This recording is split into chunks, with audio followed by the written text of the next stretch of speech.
What is up, you guys? We're here for our midweek alchemy message where we're just like unpacking the work and our approach to the spiritual lessons of the week. So from the Wild Unknown Alchemy deck, we've got coagulation. I started to read coagulatio and then I said coagulation at the same time. Followed by rotatio or rotation. Followed by the sun's splendor.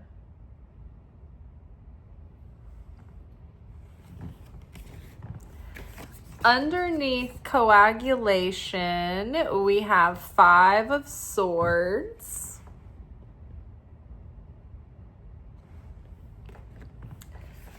Underneath rotation, we have Ace of Cups.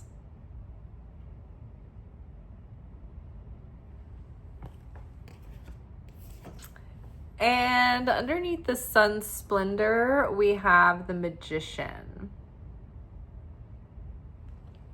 All right, so I'm excited to talk about the cards.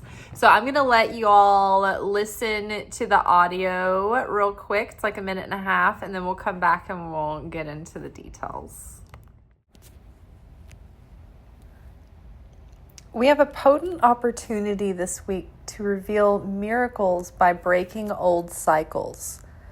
Through our earnest and sincere efforts to change and transform, we are rewarded with a catalyst that opens the doors for a new opportunity for beautiful new beginnings. Anything is possible as we are co-creating our God-given desires to align with our true destiny and reveal our greatest light. New cycles are beginning, but only as we break ourselves free from the old ones. The more we resist our old programming and the more we choose to break our endless cycles through our patterns, we open up more love and opportunity for beauty, blessings, and miracles to occur. What may on the surface initially disappoint, unsettle you, or disrupt your plans or expectations is actually serving as a detour to bring it all together. First, activate the power of divine intervention by continuously inviting God into your process, protecting you from what's not in alignment for your highest good and aligning you with your true destiny. All right, so I really like the pairing of coagulation with 5 of Swords. Overall, at a glance this week, we have some really potent energy as Scorpio is like coming into its fullness, right? When you think about like the slices of a pie that make up the zodiac, each slice of each sign starts at 0 degrees and ends at 29 degrees. And so the energy of that sign and the influence of that sign becomes more potent with each degree. So as we get through, and like, I guess not just potency, but potent, more refined, like the energy is mature in the early stages. However, it is fresh and maybe even has that catalytic charge to it. But the energy is refined and matured and brought into its fullness as it moves through the degrees. So we're, trucking along through Scorpio season. I believe we are approaching the new moon. New moon in Scorpio actually. Oh shit, was it today? Wow, that really snuck up on me. Sorry, guys. I didn't do a workshop. And tomorrow I'm going to film for 2026 prediction series. So we're just going to skip the lunation workshop this month. But that's so interesting. So tonight, wow, as we have this reading, and this is exactly the theme then, is that this new moon in Scorpio is really like getting to the root of what is lingering and festering and holding us back. It's really showing us any kind of lingering patterns that are keeping us sort of attached to our old storylines, our old self-sabotaging tendencies, or our old reflex responses. And I think that they're coming up right now in Scorpio season so that we can see them and fully transform them. We're so ready to just be done with those parts of our attitude and our behavior that we're just really ready for that death, rebirth, change, transformation. So I think one of the things that I've noticed in the energy the last couple of days, and remember, Mercury has been not just in the microwave, but in an all-out raging dumpster fire right now. It's a blazing inferno of Mercury retrograde, it feels like. So over the past couple of days, I've noticed this theme coming up where I hit a stumbling block in my plans. And in my reactive mindset, it's like the ego wants me to achieve my effort, like whatever I'm making an effort towards, it's like the ego wants me to achieve it and be successful. So when the plan gets interrupted or disrupted, it's like my initial response is to be upset at the detour or the block. But what I don't realize is that is actually the blessing, because it is a block that's keeping me from going down a wrong direction or making a costly mistake, right?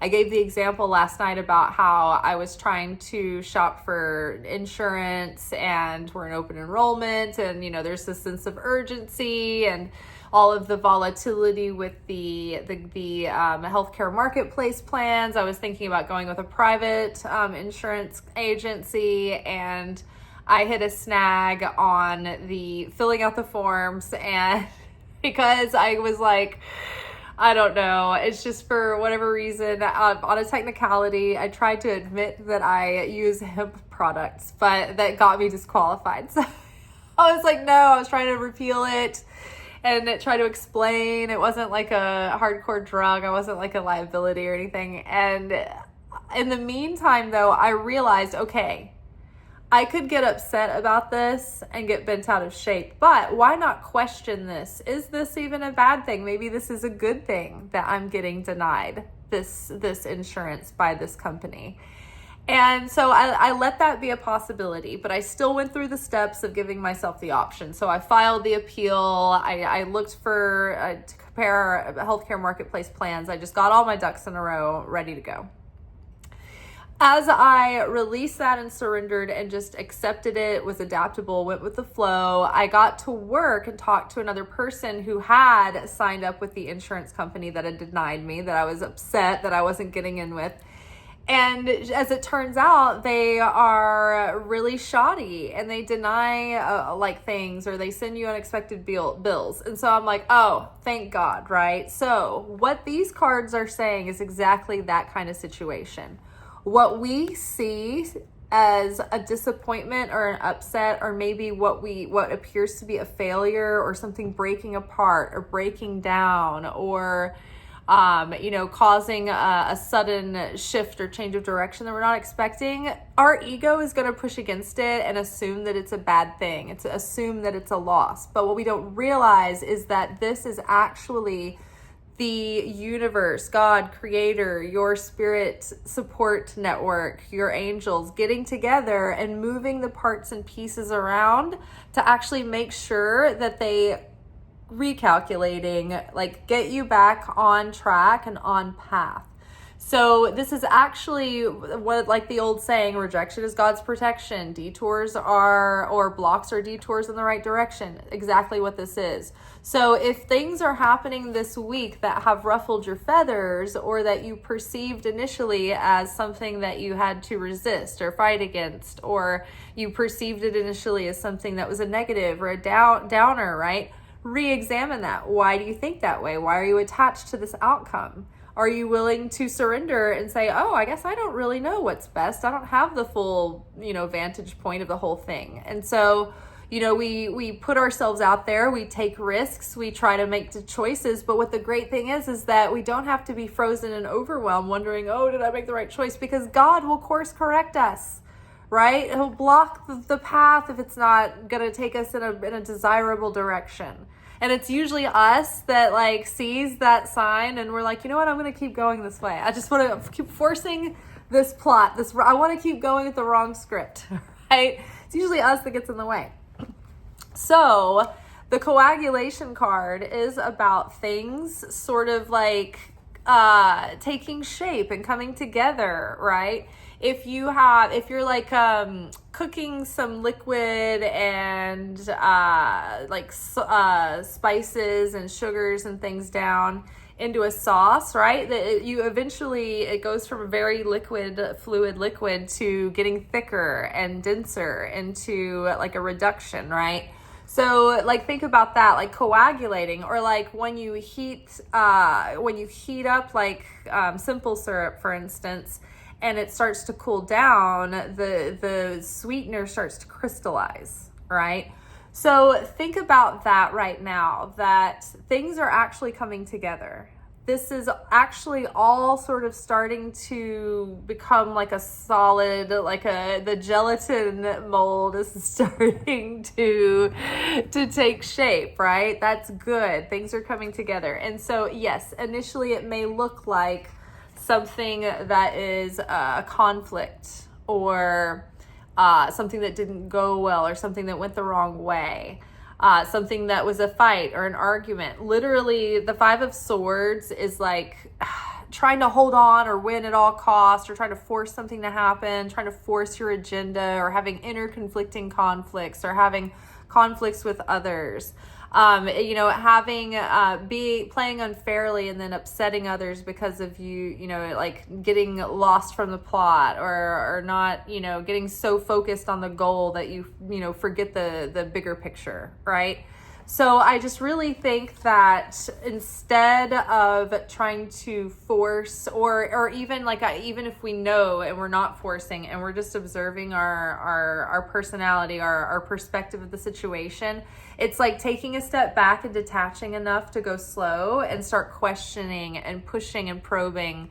Okay, maybe something else is trying to come in here. Maybe this is leading me into another opportunity. Maybe this is actually cutting out what's not aligned, and then actually making space and making the way for things to align me with what is in my highest good. So when we're slowing down and we're watching all of these things unfold, this is the moment where we're like, oh, great, this is awesome. I'm getting triggered. Wow. Oh, okay, pause. What a pleasure. This is so great. What a great opportunity. Why is this in the movie? Why is this significant to the plot? What am I supposed to be taking away from the situation, right? I'm taking away from that insurance situation that I don't have to be frozen in fear and burning daylight, torturing myself over decisions, worrying I won't make the right one, because it doesn't matter. The Creator will help me course correct if I am sincere in my desire to really align with what's in my highest good, and I'm not attached to my own agenda. And we have to use our prayer to consciously call in and request and invite our spiritual support network and our guardian angels and our angels of, the different orders, and God to help us, because the Spirit will not intervene unless it's absolutely necessary, unless we ask, because God, the side of the light, the goodness, honors human free will and sovereignty. And so there's no coercion in spirituality. There's no forcing. There's no manipulation. There's no pressure. It's it has to be asked for, and so we have to ask for that help, right? So before or throughout the day, just make it a habit every day in your practice to be inviting the creator in as a co-creative partner to steer you and guide you towards the most beautiful unfolding, right? What is in the highest good? What is in my authentic to my path, right? I don't want what's not mine. It'll never yield fulfillment, right? Even if I force it into my reality, it's never going to be quite right. So that in that we can find finally that inner rest, that inner peace. And we can know that, you know what, God is going to direct me and going to influence the environment around me to try to get my attention, to call me in certain directions, to warn me off of certain things. I have very good instincts, but sometimes I don't listen to them, or sometimes I second guess them. And we all have this. We all do this. I initially, when I was on the phone with the agent, with the insurance company that rejected me, we were starting to go through the process, and something about it just I didn't have any specific thoughts about it, but I just wasn't like, I was just feeling resistant. I was just like, I don't know. I'm not excited. I'm not lifted up by this. I'm not feeling very positive about this. I'm just like, there's something that feels off. I don't know what it is, but I'm not excited. I'm not exhilarated. I don't feel like this is something about it had a shadow over it, right? But I was like, yeah, I'm probably just feeling like this because this is like crappy to deal with insurance, and it always seems like they're shady and all that, and I just generally don't have a lot of hope, and I'm wary about the situation already. No, it was additional, like, this isn't going to be good. Don't bother. Don't go through all this process. Don't go through all the steps, right? So having said that, when we are witnessing these things play out, we can now get enough distance to observe ourselves on the verge of going into that reflexive pattern, that reflex response. But I think that we've built enough muscle and enough awareness to be able to say, ooh, I'm going to course correct. I recognize I'm going into the reflex mode, which is great because now I can pinpoint what it is. Pause, restrict. What's really going on here? How can I see this differently? Right? What is a change of consciousness? If I were going to look at this as the creator being present in the situation, how would I see this, right? So the more we can stop and put it into the old patterns, the end of continuing into the old storylines, the end of continuing the same self-sabotaging behaviors, right? Oh, but back to the lesson, the takeaway, God will protect me. God will help me course correct. If I pray and invite the creator in to help me, guide me, lead me, then I have given and requested for that assistance. And I can trust that if I do my best with sincerity and I show up and I give my effort, that God will fill the gaps and give me grace where I make mistakes. And I can err on the side of love and on the side of sharing and on the side of faith, that things are going to be, that I'm being led and doing the best I can, right? So with every pattern that we can break, right? Get out of this cycle, get out of going in circles, through the same triggers, the same storylines, the same scripts, the same mistakes, the same regrets, the same costly, setbacks. Instead, we're breaking these patterns. And every time we break that negativity and change our consciousness, like at its root, we release more and more of this transformation that's bringing new love and an emotional renewal and a new sense of lightness and joy and creativity and peace and well-being. The Ace of Cups is the beginning of a new cycle of emotional renewal and love, right? The cups are the suit of emotions and the heart. The Ace is the beginning of a new cycle, right? And so we're in the beginning, we're planting seeds for this next cycle. And I think it's just revealing so much love and so much beauty and so much metamorphosis and so much transformation within us every time we break one of these cycles.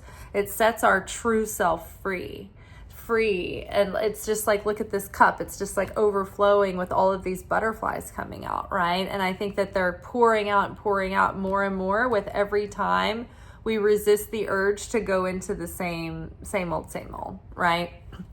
So I'm very excited about this. And this is like when we talk about how when we break our darkness and we see it and we transform it, and then that reveals more light, right? It's like when we break down something old about our consciousness, like a negative aspect, it releases like this miracle juice, these sparks of light that they can be redirected into the new blessing that's being created. All right, and then leading to sun's splendor. This is this happy time of fulfillment. This is like representing summer when things are coming into their fullness, right? We have gems, the gems of wisdom. We have the sun at the horizon, right? The setting of one day, the beginning of another. We have tranquil waters. It's like, this is the fulfillment. This is what we're going towards. This is our highest destiny, the highest timeline, when things are feeling good and everything is in its right place and we feel optimistic and hopeful and beautiful new adventures and promises seem to be kissing the horizon, and it makes us feel uplifted and warm and excited again. And we have the magician paired with this, and it's like we're finally making it to the promised land because of our awakened consciousness and this new level that we're in. We are aware that we are co-creating this with the Creator. The Creator's letting us play a part in it, so we can visualize and connect. Okay, what is it that I want at the core essence?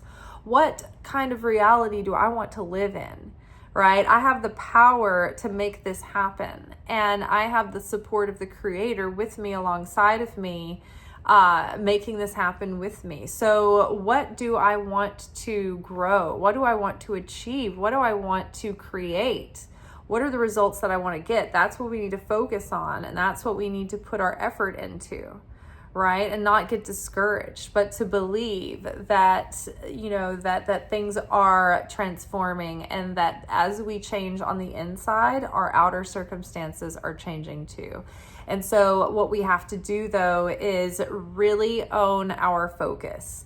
I had this vision today when I was running.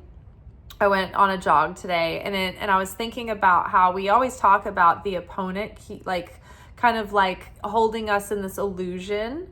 But then I saw it in a more nuanced way. It was like a little devil, kind of like holding like a sort of like a hypnotizing pendulum in front of us. And it's like it's not necessarily that we're in an illusion and we're hallucinating something that's not there. The illusion is that the opponent keeps us hypnotized and following a shiny object, right? Instead of being in control of our mind and focused and owning our day and having a clear plan of action. Okay, I want to hit the ground running tomorrow. I'm going to get my day ready ahead of time and be conscious and be present and stay on top of what's important to me. And I'm not going to burn daylight hours. I'm not going to get sidetracked. I'm not going to go down rabbit holes. I'm going to own my attention.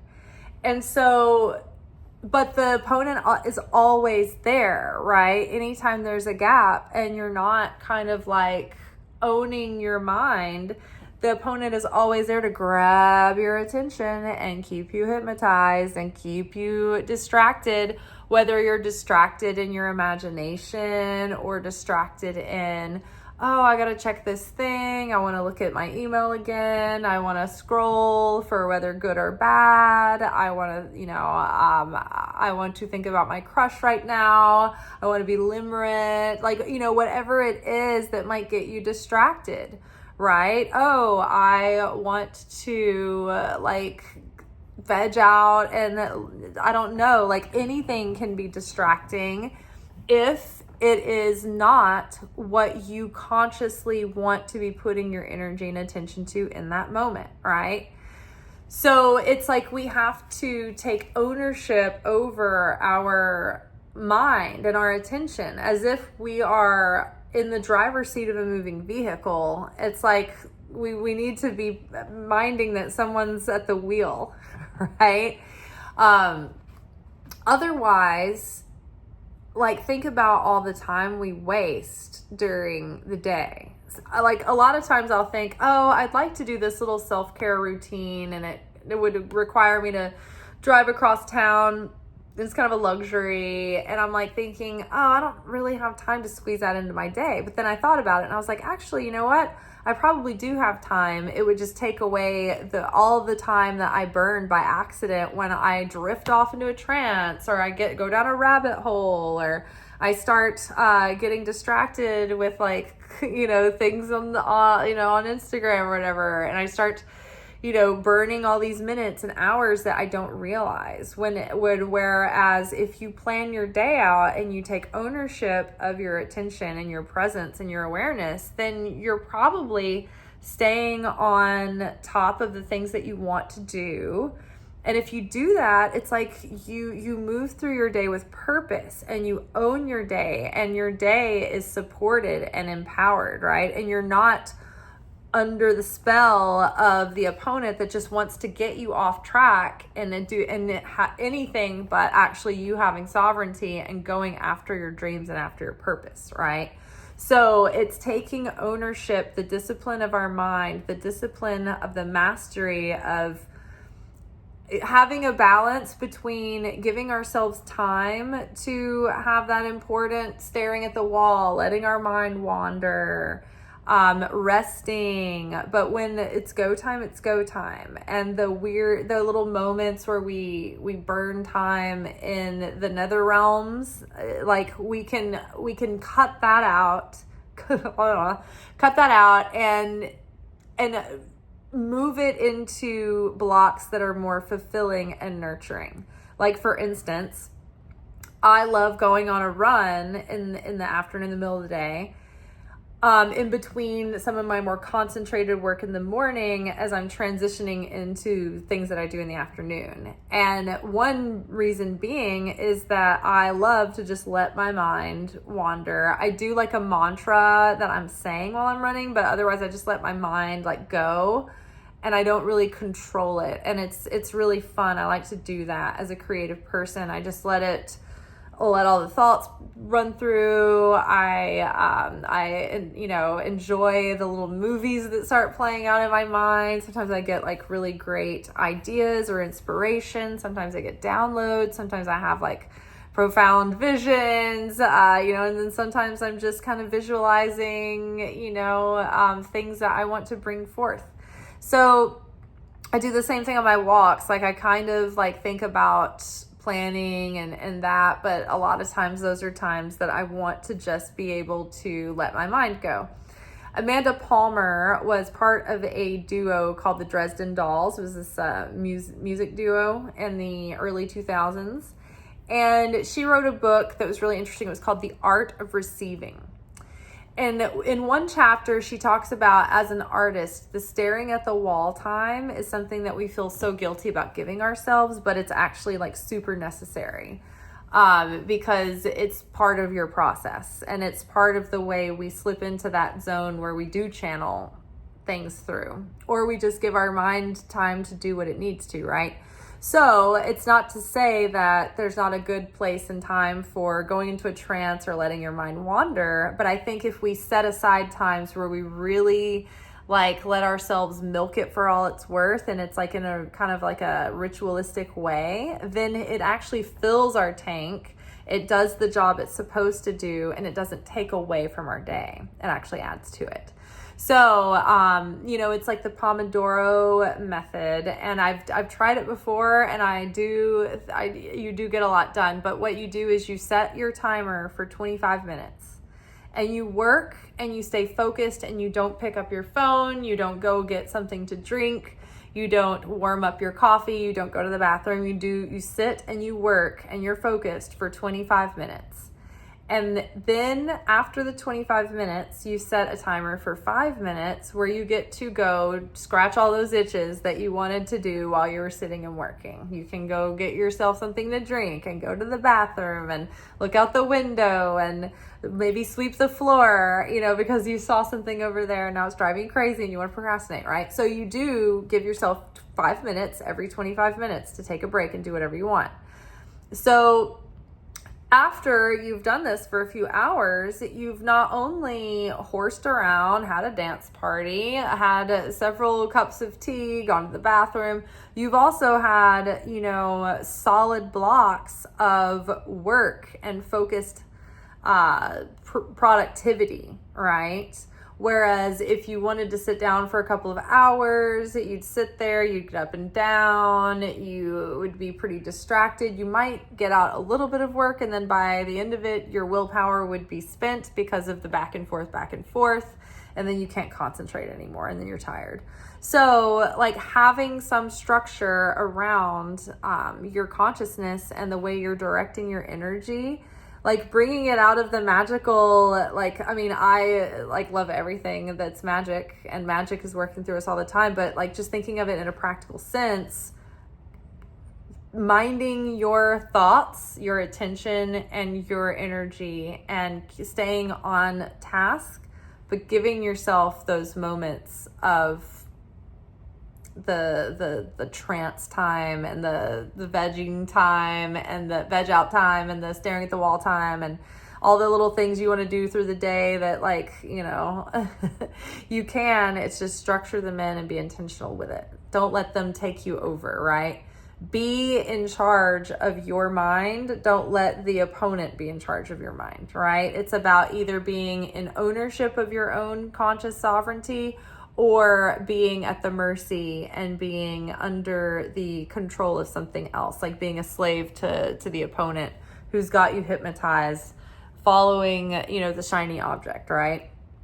So that is all for tonight. Tomorrow, we will be back together for our weekly romance oracle message. That'll be fun and exciting and thrilling. So be sure to come on over for it.